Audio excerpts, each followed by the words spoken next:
శ్రీ సత్యసాయి జిల్లా మడకసిరపట్నంలోని MLA camp కార్యాలయంలో మాజీ ముఖ్యమంత్రి స్వర్గీయ ఎన్టీఆర్ 103వ జయంతి వేడుకలు ఘనంగా జరిగాయి. తొలుత ఎన్టీఆర్ చిత్రపటానికి పూలమాలలు వేసి నివాళులర్పించిన ఎమ్మెల్యే అనంతరం కేక్ కట్ చేశారు. ఎమ్మెల్యే క్యాంపు కార్యాలయం నుంచి వర్చువల్ మహానాడు సదస్సులో పాల్గొన్న ఎమ్మెల్యే నియోజకవర్గ వ్యాప్తంగా 9 క్లస్టర్లలో జరుగుతున్న మహానాడు కార్యక్రమాలకు హాజరయ్యారు. ఎన్టీఆర్ ఆశయ సాధనకు ప్రతి ఒక్కరూ కష్టపడి పనిచేయాలని కార్యకర్తలకు పిలుపునిచ్చారు.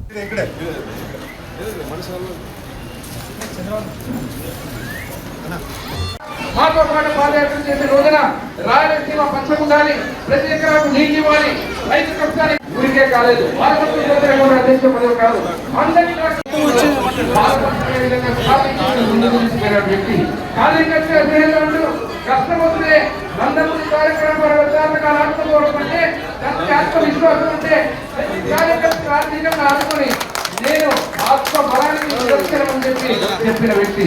ఈరోజు అర్థజ్ఞానులు గొడ్డెల పార్టీలో కొంతమంది మాట్లాడుతున్నారు. మా నాయకుడు లోకేష్ బాబు గారిని విమర్శలు చేస్తున్నారు. లోకేష్ అంటే ఎల్లంటే